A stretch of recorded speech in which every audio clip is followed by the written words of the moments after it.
L'onction du lion déchire le péché. C'est ça le titre du chant. C'est-à-dire quand quelqu'un est loin du Saint-Esprit, de l'onction du lion, il crie, il hurle contre les péchés. C'est pourquoi vous allez remarquer que dans la Bible, Dieu avait dit à Jonas, va à Ninive, crie-leur. Les prophètes ne parlent pas, les prophètes crient. Prenez la Bible, même Jean-Baptiste, dans Ésaïe 40, la voix qui crie dans le désert. Amen. Et le message que nous avons reçu, c'est le cri de minuit.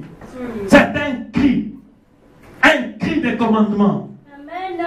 Un cri qui t'ordonne de sortir du péché. Amen. Amen. Un cri qui t'ordonne de sortir du mal, de sortir des dénominations pour adorer Jésus-Christ à Canaan. Prenons la Bible.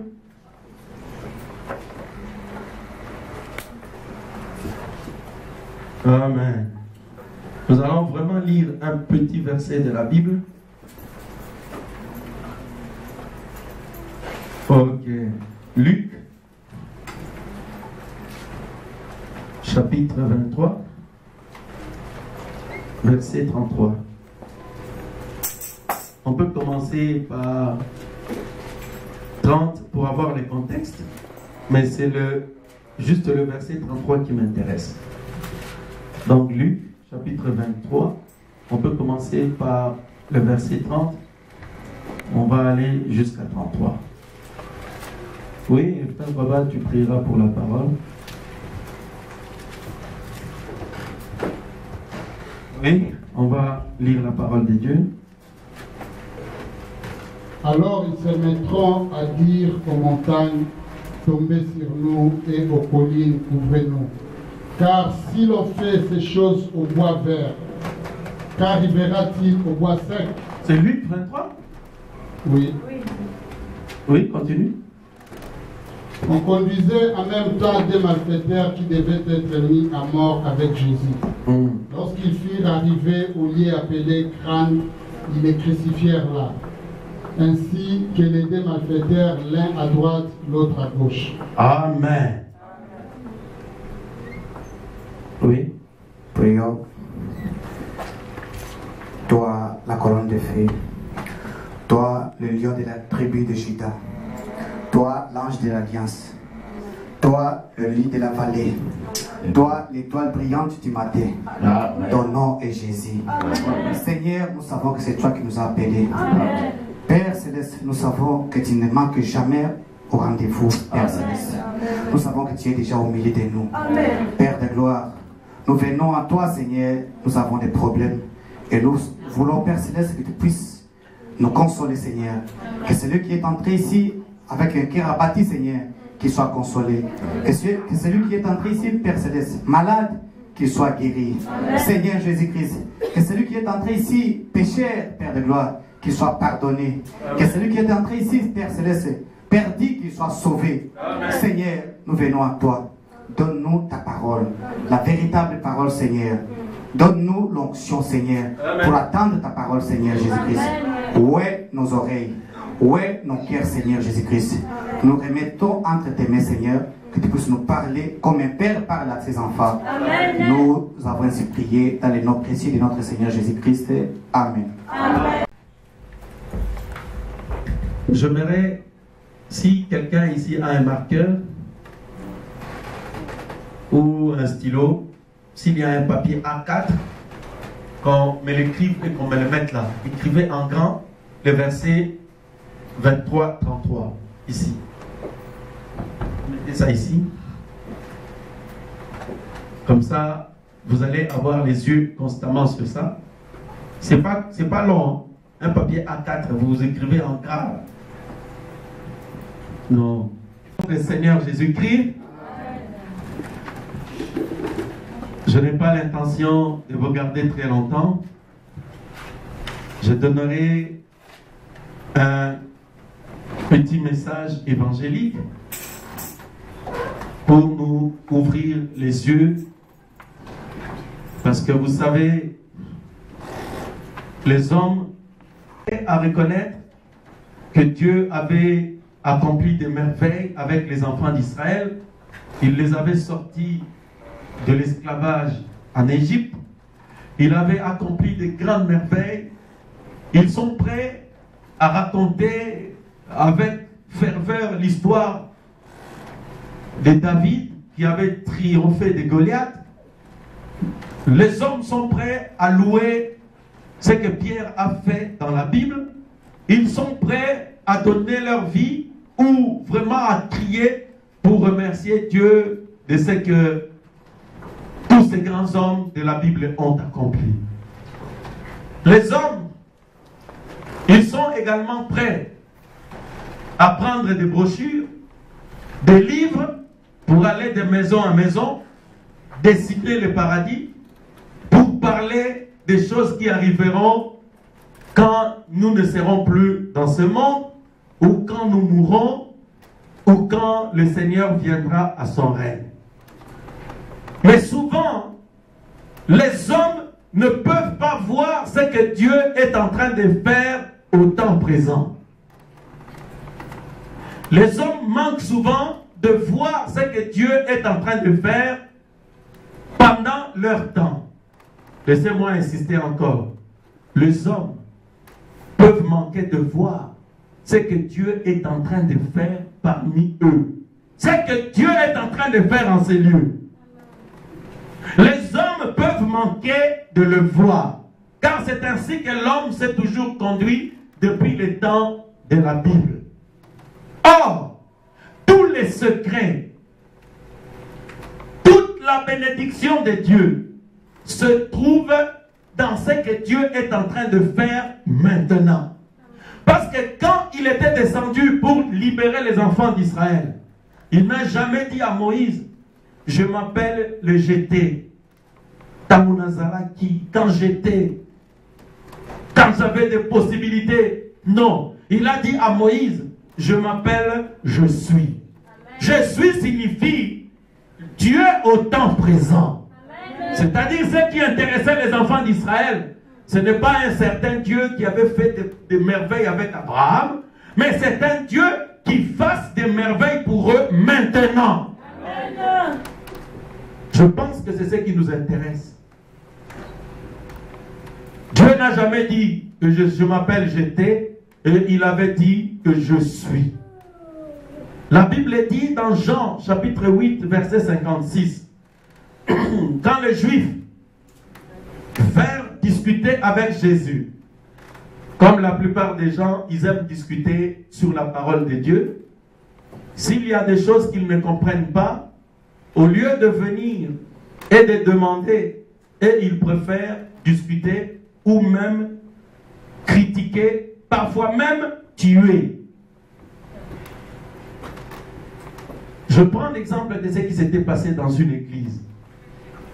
Le pasteur de cette église s'appelle Dieu. Dans l'église du pasteur Dieu. C'était en Éden. Dans cette église, il y avait un pasteur local qui s'appelait Adam. Et l'église locale s'appelait Ève. Et il y avait deux croyants. L'un s'appelait Adam. Et l'autre, je n'ai pas envie de citer son nom, il s'appelle comment? Ève. Non. Il y avait, là, c'est les croyants de l'église. Bon, je recommence. Il y avait le pasteur, le surveillant général, le grand prophète. Il s'appelle Dieu. Et il avait un pasteur de l'assemblée locale. Il s'appelait Adam. Et l'église s'appelle Ève. Et les croyants, l'un s'appelle Adam. Et l'autre s'appelle... Aïe, aïe, aïe, aïe, aïe, aïe, aïe, aïe, aïe. Bon, je viens du côté des frères. Les croyants étaient deux. L'un s'appelle Abel et l'autre s'appelait Caïn, mes amis. Oh là là. Il vous faut vraiment une école du dimanche. C'est pourquoi vous devez vous lever tôt. Comme ça, on va commencer une école du dimanche qui commencera à 9h, peut-être 30 jusqu'à 10h30. Parce que c'est difficile. En même temps, je dois vous prêcher et vous enseigner des rudiments de la parole de Dieu. Alors, ces deux croyants vous ce matin devez adorer. Ils viennent, ils disposent l'autel pour adorer leur Dieu. Il y en a un qui a reçu la révélation. Souvenez-vous que personne ne leur a dit la manière par laquelle ils doivent adorer. Église, la Bible le dit. C'est par la foi que Abel offrit un sacrifice plus excellent que celui de Caïn. La foi, c'est la révélation. Personne ne lui avait dit de prendre l'agneau. C'était par la foi, par la révélation. L'église, vous comprenez? Aujourd'hui, ne pensez pas que personne ou quelqu'un, un prédicateur, doit vous dire ce qu'il en est de ce message que vous entendez ce soir. C'est-à-dire, vous allez peut-être entendre des choses que vous n'avez jamais entendues. Vous n'avez pas besoin d'aller demander à un autre prédicateur ou à un autre frère pour qu'il vous dise si c'est la vérité ou pas. Vous devez rester là jusqu'à ce que Dieu vous révèle ce qu'il en est de cette adoration. Amen. C'est l'erreur que nous faisons souvent.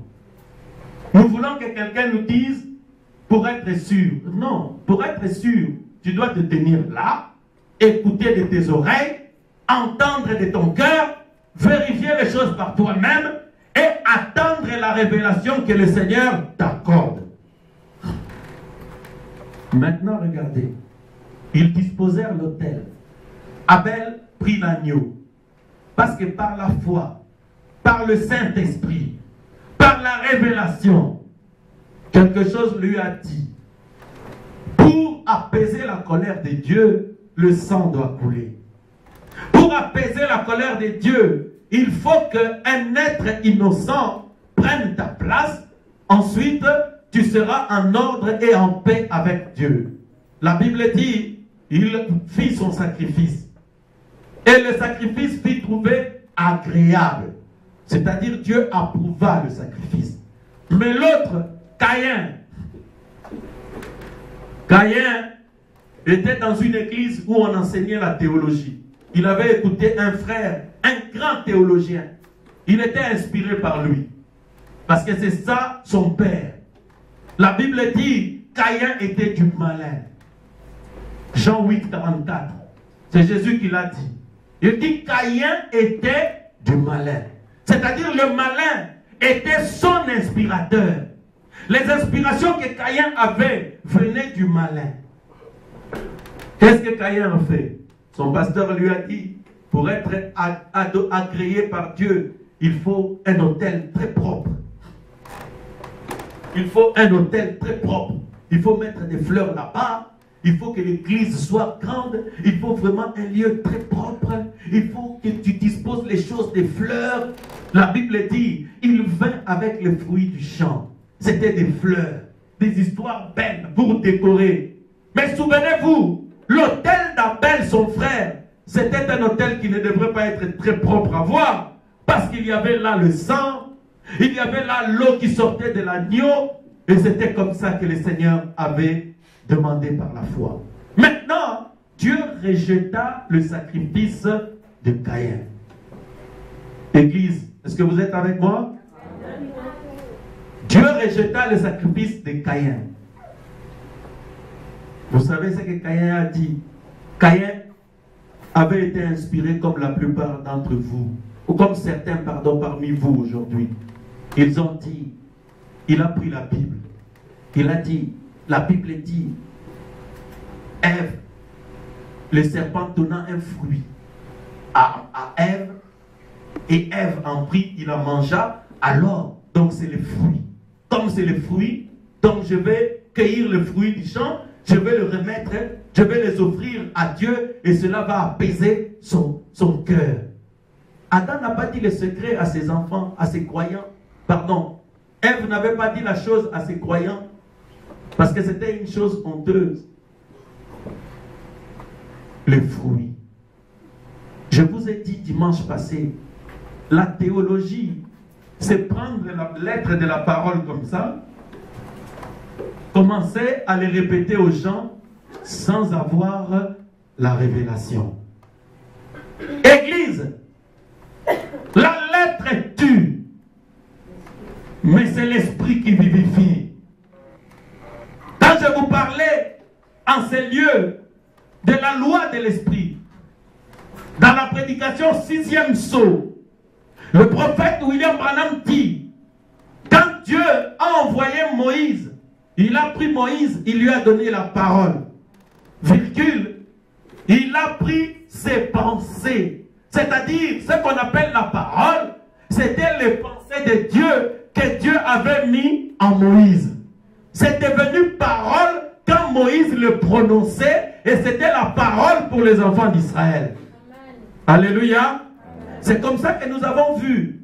Pour qu'un homme soit prédicateur ou qu'il aille prêcher, Dieu lui donne ses pensées. Parce que la Bible est un testament. C'est une lettre. La Bible dit, il y a un nouveau et un ancien testament. C'est-à-dire, c'est un testament, une lettre que Dieu a écrite. Tu ne peux pas interpréter cette lettre sans avoir les pensées de la personne qui l'a écrite. Est-ce que c'est la vérité? C'est la vérité. Vous ne pouvez pas comprendre une si longue lettre sans avoir les pensées de son auteur. Et les pensées de son auteur, nous avons vu dans 1 Corinthiens 2, verset 10, les choses que nous connaissons nous ont été révélées par l'Esprit. Parce que l'Esprit sonde le cœur et la profondeur de Dieu. C'est-à-dire, l'Esprit est capable d'aller chercher dans les profondeurs de Dieu. Là où les hommes ne peuvent pas voir, l'Esprit, lui, est capable de le voir et de les révéler au frère Abel. Amen. J'aimerais que vous compreniez, Église, à partir de ce jour, quand vous recevez le Saint-Esprit, quand vous recevez la vie éternelle, vous recevez en même temps la pensée de Dieu. Et la pensée de Dieu vous accorde de connaître les choses que peut-être beaucoup de gens ne peuvent pas connaître parce qu'ils se fourvoient simplement parce qu'ils prennent parfois certaines choses au pied de la lettre. C'est comme ça que beaucoup se sont égarés. Parce qu'ils ont lu dans la Bible, Dieu a dit par exemple, toi tu es mon fils. Jésus disait, Père, pourquoi m'as-tu abandonné? Alors à cause de cela, on dit non, Jésus ne peut pas être Dieu. Parce qu'il a dit, Père, pourquoi tu m'as abandonné? Ça, c'est prendre la parole au pied de la lettre.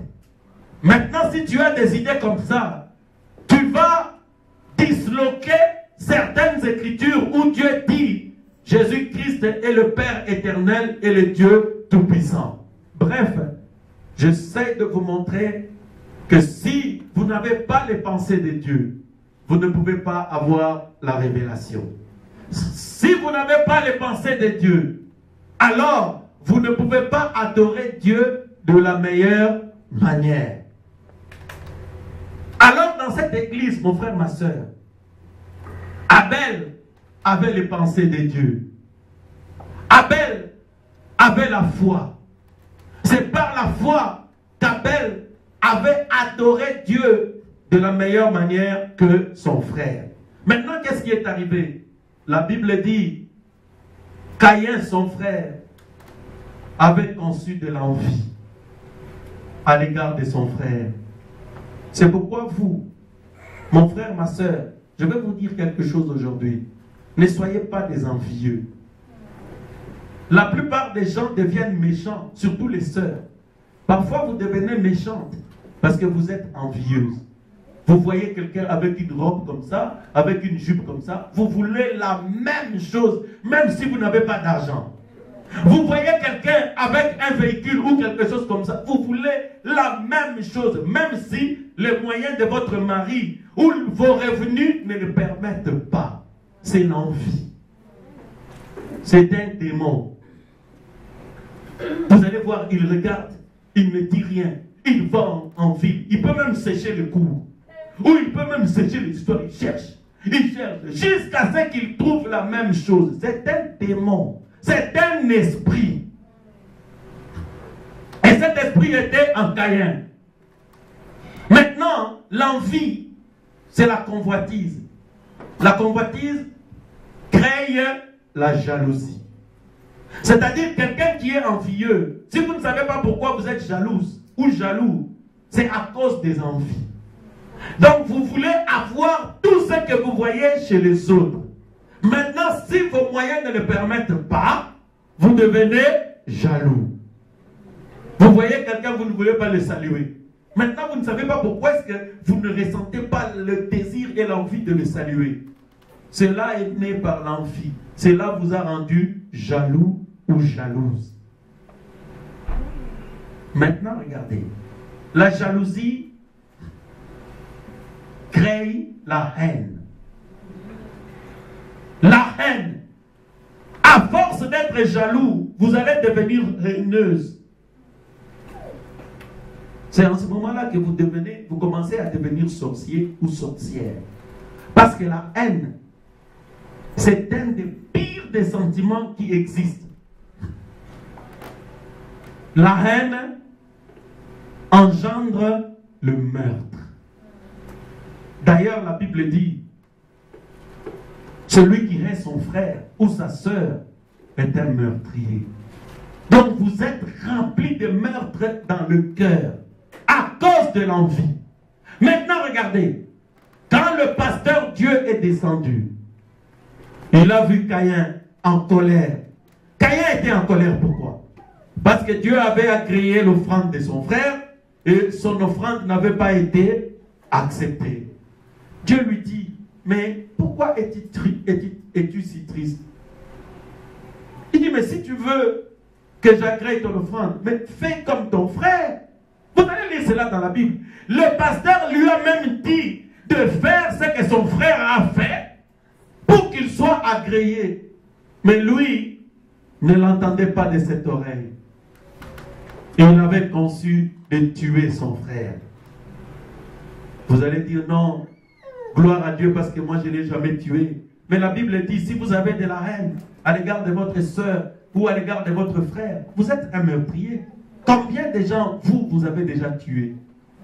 Quelqu'un qui ne vous a rien fait, vous êtes en train de le critiquer, de salir sa réputation inutilement. C'est parce que vous avez eu de l'envie, vous avez eu de la haine, vous avez eu toutes ces choses. Vous allez comprendre pourquoi je parle de toutes ces choses aujourd'hui. Alléluia. J'avais demandé qu'on m'écrive. C'est ici? C'est ici? Maintenant, mes frères et sœurs, pendant que je parlerai, par moment, ayez vos oreilles là. Est-ce que toute l'église peut lire? Lisez. Oui. Plus fort, ils le crucifièrent là. Ils le crucifièrent là. Je vais parler d'un petit sujet que j'intitule « J'accuse cette génération de crucifier encore Jésus-Christ ».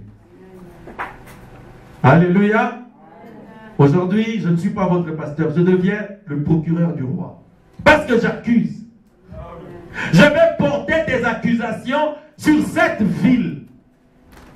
Parce que je les ai trouvés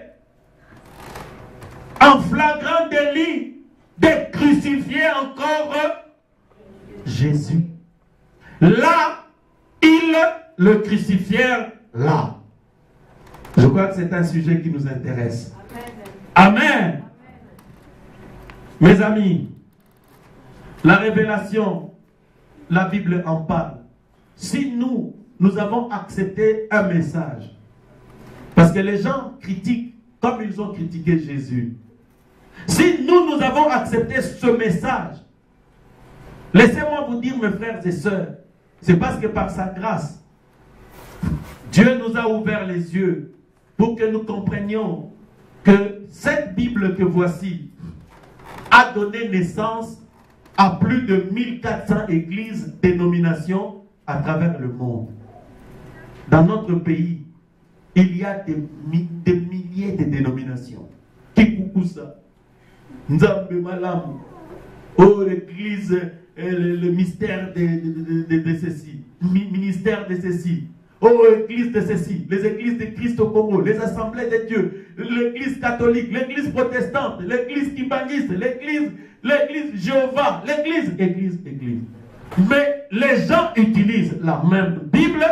Mais à l'arrivée, on a 1001 compréhensions. Frères, sœurs, écoutez-moi.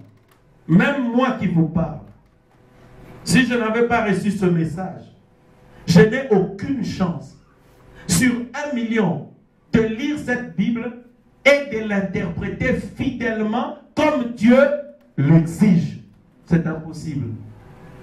Il faut que l'auteur de la parole, celui qui avait révélé à Abel, celui qui avait révélé à son fils Abel, il faut que le même vienne, il me donne les pensées du Seigneur. C'est pourquoi Frère Branham dit dans la prédication, j'ai donné la citation ici quand on commençait, la plus grande bataille jamais livrée, au paragraphe 192. Le prophète dit, quand Dieu envoie un prédicateur pour prêcher, Dieu lui donne l'esprit de la parole. Et dans le 6e psaume, le prophète dit, Moïse avait les pensées de Dieu. Ce que vous appelez parole, quand Dieu vous envoie cette Bible, je l'ai dit, vous le trouvez partout, vous pouvez acheter ici dans la librairie. Vous savez qu'il y a une librairie ici. Il y a un homme qui vend des Bibles. Lui, il en a peut-être en stock. Il peut en avoir des centaines. Mais si tu ouvres cette Bible, tu lui poses certaines questions sur ce qui est écrit ici, peut-être qu'il ne le sait même pas. Mais il a des Bibles et il les vend.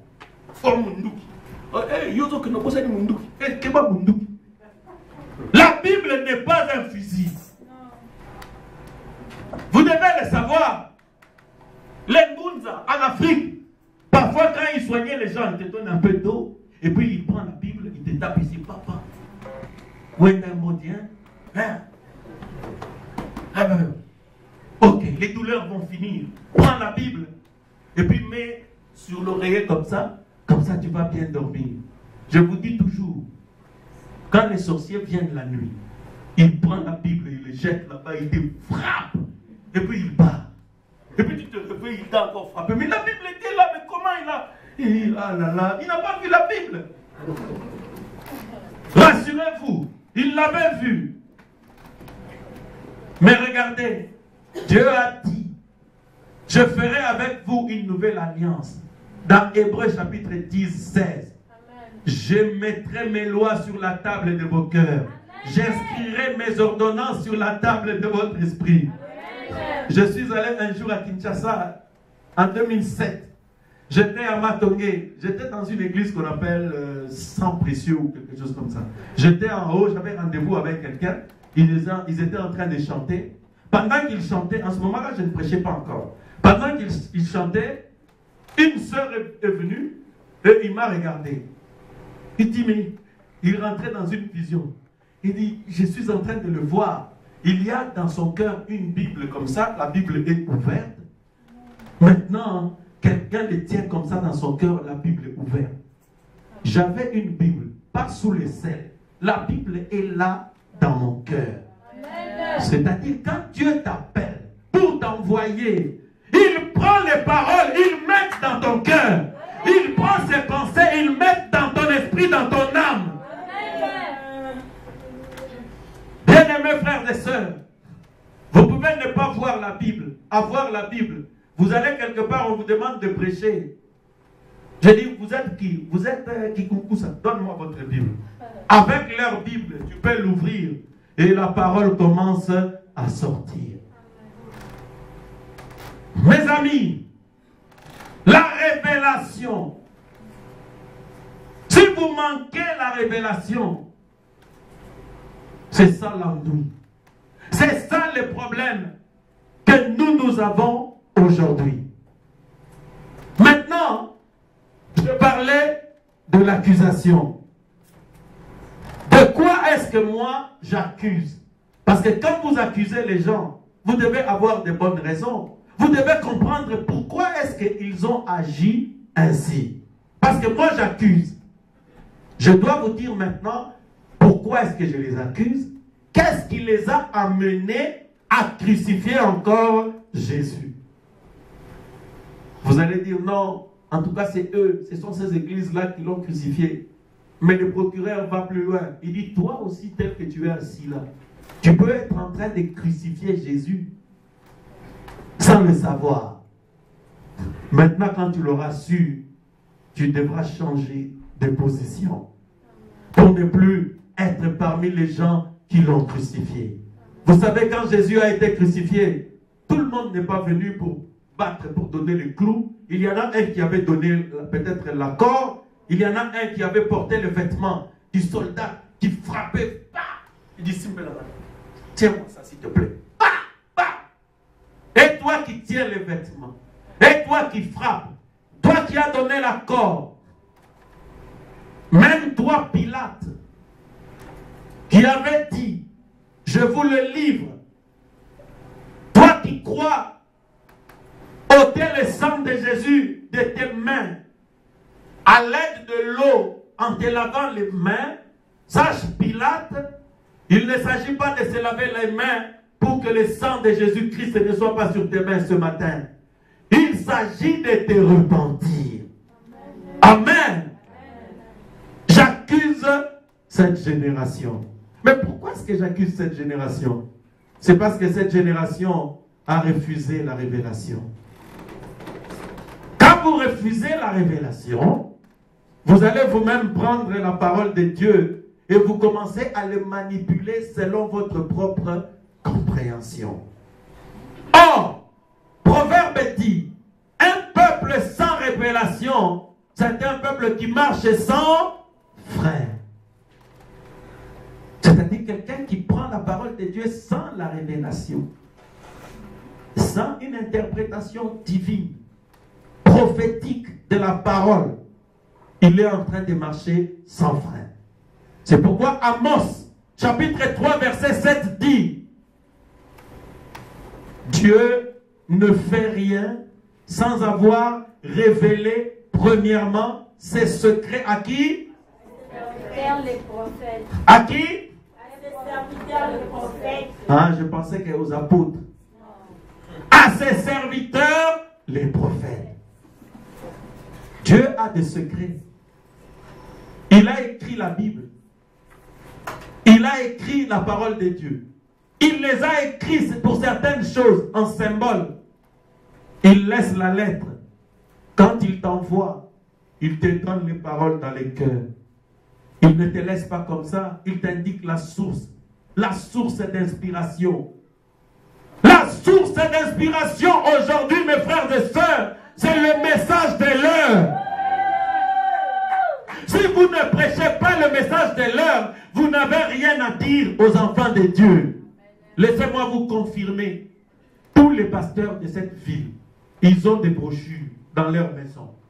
Si vous voulez me dire que votre pasteur n'en a pas, viens me trouver. Je vais te donner même la preuve. Tous, ils ont ces brochures-là. Ils les lisent. Quand ils viennent derrière la chair, ils veulent tromper le peuple de Dieu pour faire passer ces révélations comme venant d'eux-mêmes. Voilà le mensonge. Et voilà pourquoi Dieu ne confirme pas. Je connais un brochure, il a pris ça chez lui. Je lui ai dit, mais donne-moi mes brochures. Il dit, non, mon grand frère, tu vois, moi je ne savais pas. Tous les prédicateurs, ils les lisent. Moi aussi, je lui dis, mais pourquoi tu es en train de te faire du mal? Mais si tu veux les lire, prends-les, lis-les devant le peuple de Dieu pour qu'ils connaissent la source de l'inspiration. Le message du William Branham. Alléluia. Voilà pourquoi les gens ont été contaminés. Parce qu'ils n'ont pas reçu la révélation venant tout droit du trône. Un jour à Paris, j'ai vu un titre. C'était le titre d'une brochure. Grande campagne d'évangélisation. C'était une brochure, j'ai oublié.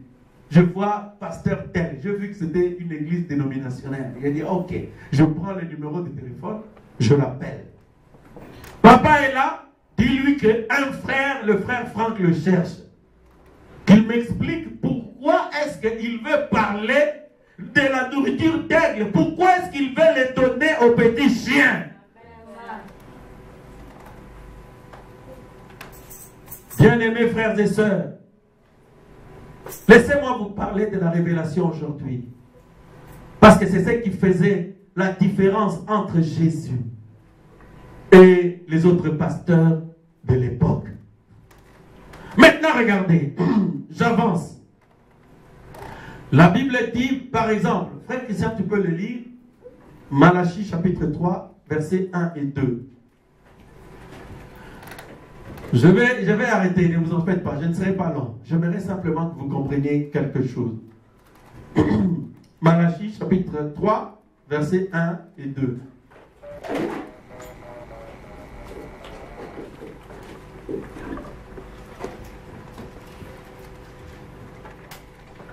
C'est le verset qui précède l'acte de naissance. Notre acte de naissance, c'est Malachie chapitre 4, versets 5 et 6. Parce que nous sommes les fils et les filles de la promesse. Voici, j'enverrai mon messager, il préparera le chemin devant moi. Et soudain entrera dans son temple le Seigneur que vous cherchez. Et les messagers de l'alliance que vous désirez, voici, il vient, dit l'Éternel des armées. Qui pourra soutenir les jours de sa venue? Qui restera debout quand il paraîtra? Car il sera comme les feux du fondeur, comme la potasse des fourrons. Amen. Église, ça, c'est une prophétie donnée par un prophète. C'est le dernier prophète de l'Ancien Testament.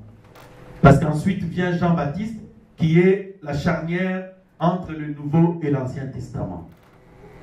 Ce message, quand nous l'avons cru, je me rappelle à Kinshasa, on disait aux gens, Dieu nous a envoyé un message et un prophète.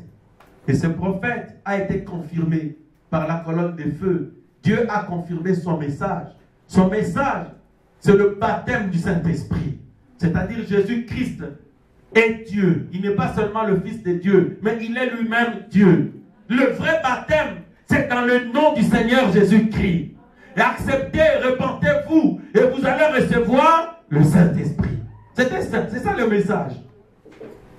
Et il disait, mais quel prophète? La Bible dit, les prophètes ont prophétisé jusqu'à Jean. Vous voulez nous dire qu'il y a un autre prophète après? Je dis, lisez bien votre Bible, parce que nous aussi on était entraînés, on avait des versets. Prenons Matthieu chapitre 23. Matthieu chapitre 23 dit, Jésus s'en prend aux pharisiens. Il dit, vous pharisiens, hypocrites, vous blanchissez les tombeaux, vous dévorez les veuves, vous faites ceci, vous dévorez vos croyants, vous le mentez. Ensuite Jésus dit, je vous enverrai des scribes et des prophètes, vous les battrez des verges et vous les persécuterez. Je dis, lisez là. Jésus a dit, il enverra encore des prophètes. Alors, Jean-Baptiste est déjà mort depuis longtemps. Et les prophètes dont Jésus parle dans Matthieu 23, c'est qui? Alléluia. Lisez Matthieu 23. Jésus a dit aux pharisiens, il dit, je vous enverrai encore les prophètes. Maintenant, si vous n'en avez pas, mais il y en a un, Dieu l'a confirmé, il y a un message. Et il nous a révélé Jésus-Christ. Parce qu'Apocalypse 1 dit, la Bible, ce n'est pas la compréhension de Jésus-Christ, c'est la révélation de Jésus-Christ. Jésus-Christ se révèle. Bien-aimés frères et sœurs, on se défendait comme ça. Et vous savez quoi? Après 10 ans, allez sur Internet, il y a plein de prophètes aujourd'hui. Oh, prophète X, prophète Y, prophète Z. Mais vous, avant, vous disiez que Jean est le dernier prophète. D'où sont venus ces prophètes-là? Imitation. Bien-aimés frères et sœurs, Malachie chapitre 3, versets 1 et 2 dit, j'enverrai mon messager devant moi. C'est-à-dire Dieu dit qu'il va envoyer son messager devant lui. Ensuite, soudain, entrera dans son temple celui que vous attendez, le messager de l'alliance. Bon, je crois que vous savez, la prophétie parle de qui? La prophétie parle de qui? De Jésus. De Jésus. Non, d'abord j'enverrai le messager devant ma face. Il préparera le chemin. Ensuite, entrera dans le temple celui que vous attendez. Donc, il parle d'abord de Jean-Baptiste, ensuite de Jésus. Tout le monde le sait, n'est-ce pas? Mais c'était comme ça avant. Quand Jésus était sur la terre, ça, c'était la trigonométrie. Donc, c'était la trigonométrie, c'était la théorie des jeux. Bien-aimés frères et sœurs, je peux voir, au temps où Jésus était sur la terre, les frères prendre leur Bible, aller sur un coin, ils s'appellent et s'asseyent. Au 3, le mercredi, nous avons une étude biblique. Venez, nous allons étudier la Bible. Chacun va lire et il va donner son point de vue. Il s'asseyait, il dit, mon frère, quand ça va sur l'Israël, un passage que bon,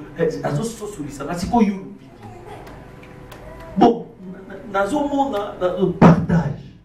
Alors il partage. Quand ils se lèvent, ils partent, ils ne savent même pas ce qu'ils ont lu. Alors les enfants d'Israël lisaient. Soudain, j'enverrai le messager. Oui, le messager, nous avons vu, Jean-Baptiste. Alors soudain entrera dans son temple. Donc, le Messie entrera dans le temple. Donc c'est moi, Caïphe, qui le présentera. Il y aura une chaîne qui viendra du ciel. Le Messie va descendre. Il rentre dans le temple. Alors Caïphe dira, tirez le rideau, je vous présente le Messie. Tout le monde acclame. Tout le monde dans la joie.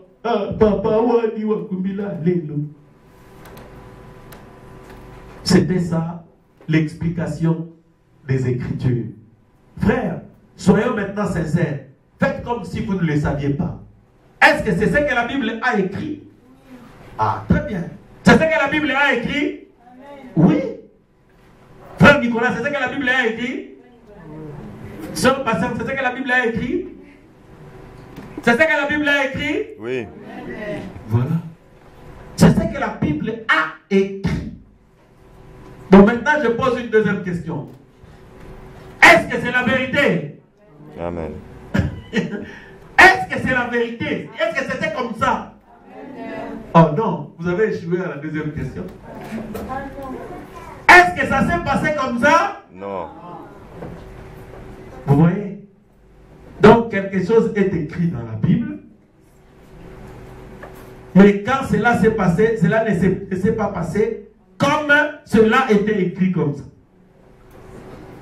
Maintenant, pour savoir que cette écriture s'est accomplie d'une certaine manière, il fallait avoir la révélation. Mes frères et sœurs, c'est ça le message que nous avons reçu. J'accuse cette génération. Mais pourquoi cette génération a commis un crime? Parce que cette génération a rejeté la révélation. Cette génération a rejeté ce qui aurait pu lui ouvrir les yeux. Mes amis, Dieu a dit la vérité. Il nous fallait un ministère prophétique pour lire la Bible et placer chaque prophétie, placer chaque verset dans son contexte. Maintenant, regardez. Qui sont en train de crucifier Jésus aujourd'hui? Vous devez comprendre que les pharisiens, les sadducéens, même ceux d'aujourd'hui, pourquoi avaient-ils crucifié Jésus? C'était parce qu'il manquait la révélation. 1.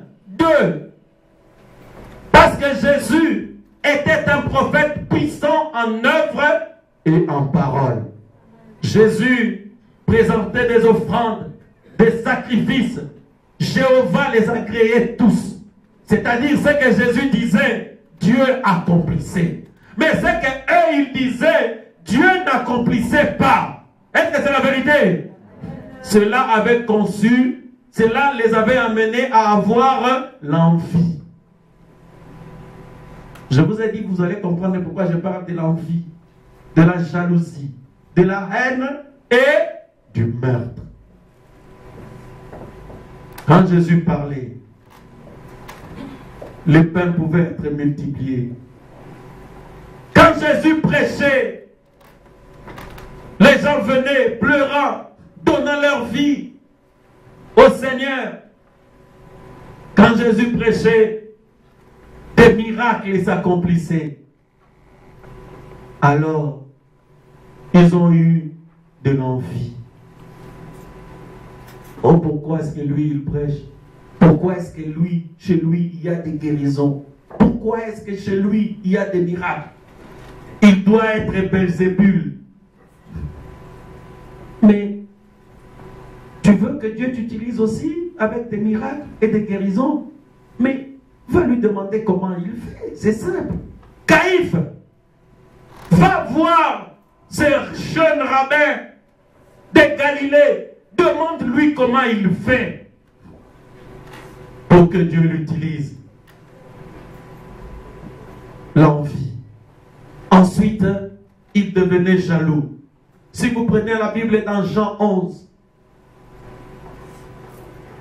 dans l'histoire de la résurrection de Lazare, la Bible dit, quand Jésus accomplit ce miracle de la résurrection de Lazare, frère, c'était un miracle si puissant, même un incrédule ne pouvait pas rester indifférent. Savez-vous ce qu'ils ont dit? Ils se sont réunis. La Bible dit, ils se réunissent dans Jean 11, vers le verset 35 à 46. Il dit, il a accompli un miracle qui est évident parmi tous les peuples. Si nous le laissons, tout le peuple finira par croire en lui. Alors, ils décidèrent de le mettre à mort. Église, c'était simple. Frère, pasteur, je vois que Dieu t'utilise. Je vois vraiment qu'il y a une onction sur toi quand tu chasses les démons, quand tu pries pour les malades. En tout cas, j'aime bien comment Dieu t'utilise, mon frère. Parfois, les prédicateurs me posent la question aussi quand on parle. Je dis, frère, moi je crois que nous avons tous ce message et cette Bible. Il faut simplement vivre dans la crainte de Dieu, prier et se consacrer. Maintenant, si vous faites tout cela, il vous manque une chose. Vous devez faire l'objet d'une commission divine. Parce que Dieu n'est engagé que dans ce que lui-même a commencé. Maintenant, si vous voulez, revenez pour que Dieu vous dise ce que vous avez réellement comme don, ou si vous avez réellement un ministère. Il y a un prédicateur qui est en France, qui avait vu mon ancien pasteur là, Dieu vraiment l'utiliser aussi. Nous avons une église merveilleuse à Paris. Alors, il a vu comment Dieu l'utilisait, comment Dieu l'utilisait dans les miracles et tout ça. Alors, il est venu, il dit, mais maintenant, comment toi tu fais pour que Dieu t'utilise comme ça? On a eu un service et le Saint-Esprit lui a parlé. Il lui a dit, non, toi tu es parti prêcher, moi je ne t'ai jamais envoyé. Si tu veux, viens, recommence. Je sais quand et comment je t'enverrai. L'homme avait déjà une église d'environ 50-60 personnes. Il dit, recommencer encore. Il dit, non, c'est pas possible. Il est parti. Aujourd'hui, il est dans les fausses doctrines, dans des histoires difficiles à comprendre. Sans puissance, sans onction, sans guérison, ni miracle. Il n'a pas voulu démolir ce qu'il avait construit avant. Mais qu'est-ce que tu vas gagner à prendre un peuple de Dieu, à les amener dans le néant? Ce qui compte, c'est que Dieu soit avec toi ou que toi tu aies une grande église. En tout cas, pour moi, ce qui compte, que lui soit avec moi. Parce que si tu as une grande église sans avoir le manque de révélation, ils ont rejeté la révélation. Ils ont rejeté la prophétie de Jean-Baptiste. Ils ont refusé de prendre ce que cet homme qui criait dans le désert disait. Ce Jean-Baptiste-là, il est en train de crier. Il a témoigné publiquement que Jésus était l'agneau de Dieu. Il ôte le péché du monde. C'est pourquoi un jour, ils sont venus voir Jésus. Ils lui ont posé la question. Bon, Rabbi, dites-nous, par quelle autorité tu accomplis tous ces miracles que tu fais? Jésus leur dit, ah, très bonne question. Ça va, je vais vous répondre. Bon, dites-moi d'abord, par quelle autorité Jean le Baptiste avait prêché? Ils s'en allèrent, ils se consultaient. Si nous disons que Jean-Baptiste prêchait par la puissance de Dieu, le peuple a vu quand Jean-Baptiste a rendu témoignage sur lui qu'il était le Messie. Donc cela va rendre vrai tout ce qu'il est en train de faire. Si nous ne disons que Jean-Baptiste est du diable, le peuple va nous lapider. Qu'est-ce qu'on va répondre? Ils viennent, ils retournent vers Jésus, ils disent, Rabbi, nous ne savons pas. Jésus leur dit, moi non plus je ne sais pas. Bien-aimés frères et sœurs, ils ne voulurent pas que cet homme fût né aveugle. Vous savez ce qu'ils ont fait pour finir? Bon, c'est Dieu qui l'a guéri. De toute façon, cet homme-là, nous, on ne le connaît pas. Mais pour que quelque chose ou un homme soit de Dieu, il n'est pas nécessaire que vous le connaissiez. Ce n'est pas vous qui décidez qu'un homme vienne de Dieu ou pas. C'est le Saint-Esprit qui doit venir et confirmer. Amen. Si quelqu'un prêche et que Dieu l'utilise, où est mon problème? Si Dieu l'utilise, je veux admirer, ensuite je vais attendre, je vais pourvoir son message. Si je vois, comme j'ai entendu d'un prophète, je ne cite pas son nom, il est prophète, il est un prophète. Quelqu'un le regardait là. Oh, prophète, prophète. Il est en train de prêcher. Bon, écoutez, ce soir à 21h, il y a le match de Barça. Il dit, oh, Barça for life. Ne faites pas de programme église, parce que Barça va jouer ce soir. Et puis il commençait à plaisanter sur, comment il s'appelle, Lionel Messi et l'autre c'est qui? Ronaldo, Cristiano Ronaldo. Alors il commençait à parler des choses. J'ai dit oui, j'ai vu les gens, ils prient pour les malades. J'ai écouté son message. J'ai compris simplement que cet homme, s'il ne finit pas dans un hôtel avec une femme, il finira avec à escroquer de l'argent aux gens et puis ça sera fini de son ministère. Frère, avec le discernement, tu peux voir quelqu'un comment il va finir. L'œuvre du Seigneur marche avec la sainteté. Comme je vous ai dit, ce n'est pas un péché, un match de football qui passe là. Dieu n'a jamais dit que c'est un péché. Le problème avec nous, c'est que nous n'avons pas le droit d'être distraits parce que nous avons tellement de chats à fouetter. Amen. Amen. Frère, je suis là à la maison avec tous les problèmes que vous avez. Si je suis là en train de regarder Cristiano Ronaldo, et puis vous allez m'appeler pasteur, il y a ici, je sens vraiment il y a une maladie. Frère, l'onction du Saint-Esprit est quand même avec Cristiano Ronaldo là-bas, avec Real de Madrid, et puis je laisse directement, oh yes! Frère Richard avait un pasteur avant qui lui donnait des affermissements. Frère Richard était à droite assis là, lui il était en train de regarder Lionel Messi. Oui, oui, Jésus à la croix, oui, la croix, oui. Comment? Matthieu chapitre 4. Oui, Ronaldo, Frère Richard, oh, Frère Richard, c'est lui qui est assis là. Votre frère Richard, qui filme. Alors lui, Il attendait. Quand Ronaldo driblait, frère Charles le pauvre, il attendait. Oui, pasteur, tu avais dit Marc chapitre 6. Oui, oui, Marc chapitre 6. Oui, oui. Bon, tu vois la croix. Hein? Ça. Frère, vous allez voir quelqu'un comme ça, il a le Saint-Esprit. Le Saint-Esprit ne peut pas te dire que tu es en train de faire la chose la plus importante, donner la parole à quelqu'un. Église, un jour j'étais allé dans un bureau de contribution à Kinshasa. Il y avait là un ami.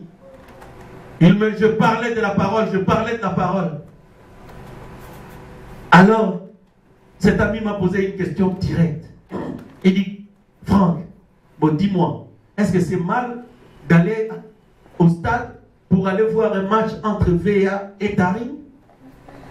J'étais là, je suis resté calme. Je lui ai dit, non, je ne peux pas te dire ça, mon frère. Regarde, mais tout ce que je peux te dire, passe-moi la Bible. Frère, Dieu m'est témoin. Je ne savais même pas où j'allais ouvrir. Je dis, prenons Galates. Galates 5, 19. Or, les fruits de la chair sont les disputes, les querelles, les insultes, tout ça, les saletés. Je me suis arrêté. Je dis, dis-moi, est-ce que ces choses ne se passent pas au stade? Quand une équipe est battue, qu'est-ce qui se passe au stade? N'est-ce pas les querelles? N'est-ce pas les disputes? N'est-ce pas ces choses-là? Mais comment veux-tu que l'Esprit du Seigneur soit là-bas? Soyez spirituels. Dans la Bible, il y a ce qu'on appelle le péché, mais il y a aussi ce qu'on appelle les distractions. Il y a ce qu'on appelle, le diable cherche à détourner ton attention. Lui, il attaque, mais il veut détourner ton attention à quelque chose qui n'est pas utile. Mes amis, maintenant on en arrive là. Parce que nous savons pourquoi est-ce qu'ils l'ont crucifié. C'est parce qu'il manquait de révélations. Dieu avait fermé leurs yeux pour certains. C'est parce qu'ils avaient de l'envie. Au lieu de chercher à savoir ce qu'il lui a fait. Le pasteur Franck, mais pourquoi est-ce que tu as tué l'onction? Non, moi c'est parce que j'ai cru un message. C'est le message de l'heure. Dans ce message, Dieu a dit, partout où ce message sera prêché, la même onction sera là. La même colonne de feu sera là. J'ai refusé ma compréhension humaine de la Bible. Vous savez, moi, j'ai une licence en économie. Je peux lire un texte et comprendre. Mais je sais que si je prends la Bible et je lis pour vous, je suis sûr que je vais me tromper. Parce que Paul était un homme très intelligent. Mais avec la Bible, il tuait les chrétiens. Est-ce que c'est la vérité? Alors, moi j'ai eu confiance dans les dépôts.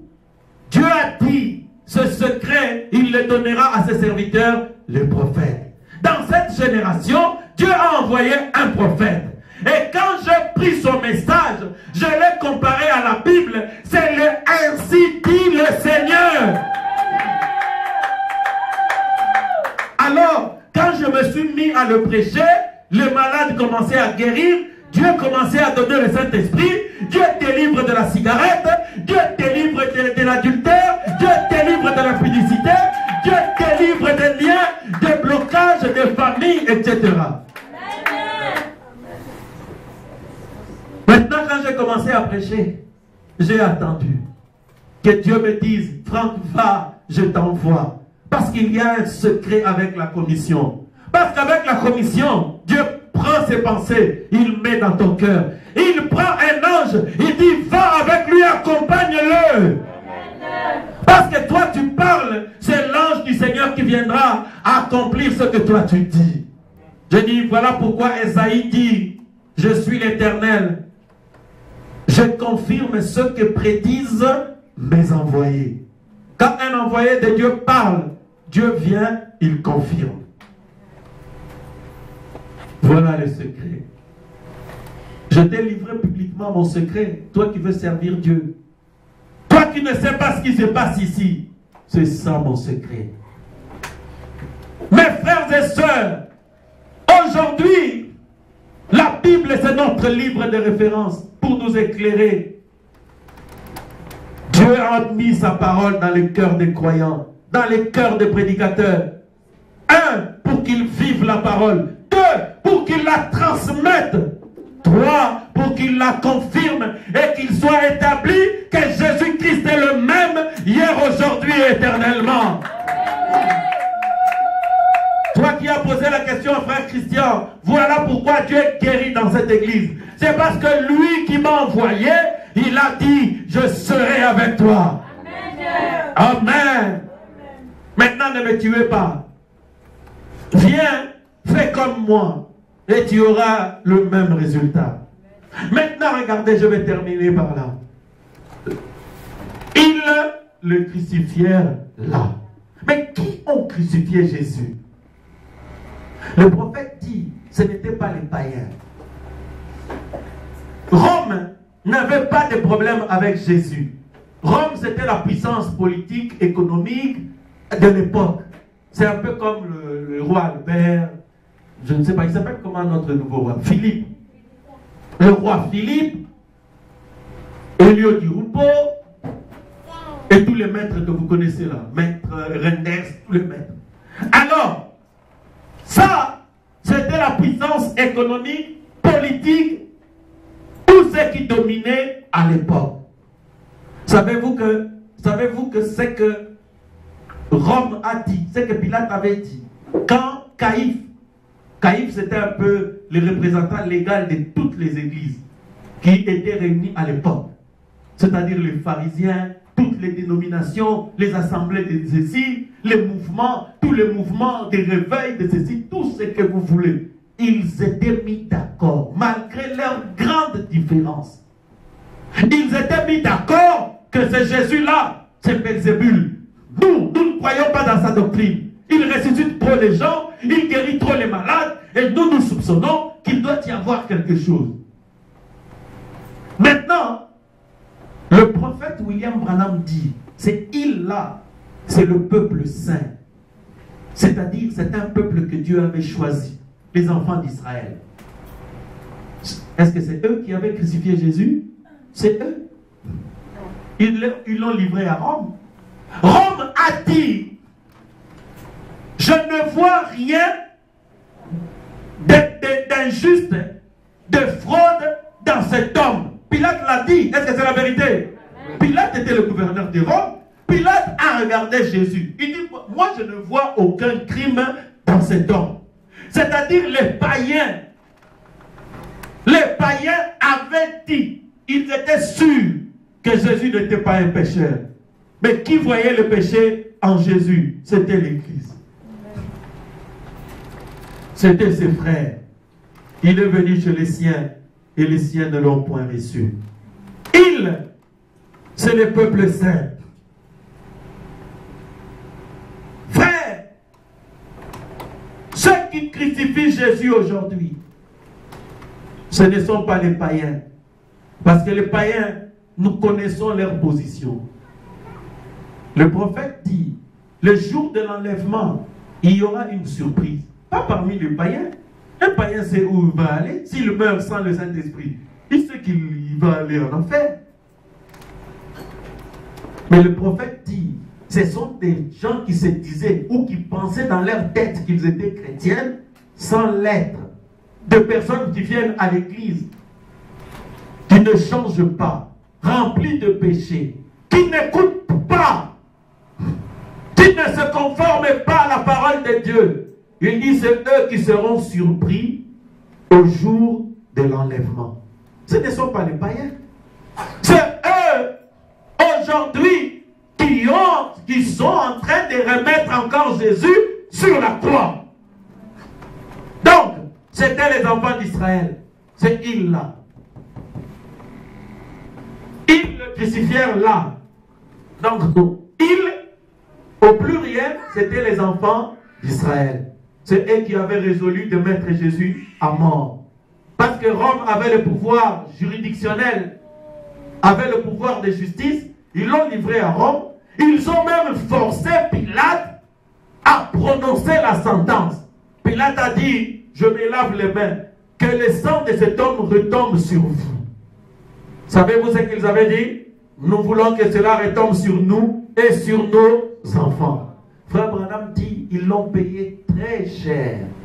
Parce qu'en l'an 70, l'empereur Titus, il est rentré à Jérusalem. Il a détruit les enfants. Il a tué et ventré les femmes enceintes. Frère Branham dit, il y avait du sang à Jérusalem. Il a vu ça en vision. Les enfants d'Israël ont été décimés. Si vous ne savez pas, c'est à partir de là que les Juifs se sont dispersés dans le monde entier. Titus a encerclé Jérusalem. Il commençait à les tuer un à un. Parce qu'ils ont dit que son sang retombe sur nous. Bien-aimés, ils ont crucifié le roi des gloires par envie, par jalousie. Ils ont eu de la haine. Et la haine a engendré le meurtre. C'est qui? Ils le crucifièrent là. C'est qui là? C'est Jésus. Ils ont crucifié Jésus. Peut-être qu'aujourd'hui, tu ne sais pas que tu es en train de le crucifier. Tu dis non, dans la balaïs. Mais Jésus c'est qui? Jésus c'est la parole. Quand la parole dit, une femme ne peut pas prêcher. 1 Timothée 2, 1 Corinthiens 34, 1 Corinthiens 14, 34, 1 Timothée 2, de 9 à 11, à 12. Je ne permets pas à la femme d'enseigner, ni de prendre l'autorité sur l'homme. Ce n'est pas seulement enseigner. La Bible interdit la femme de prendre l'autorité sur l'homme. Vous les sœurs, faites attention. Vous ne devez pas prendre l'autorité sur les hommes, ni sur votre mari. C'est un péché. Ainsi dit la Bible. Maintenant, regardez. Vous allez dire non. Notre Église pense que cette parole, c'était pour les temps des apôtres. Frère Branham dit, c'est ce qu'ils font aujourd'hui. Ils prennent la puissance, les miracles, le Saint-Esprit, la sainteté. Ils le rejettent au temps des apôtres. Ils prennent les autres choses, ils le rejettent au millénium. Et maintenant, l'argent.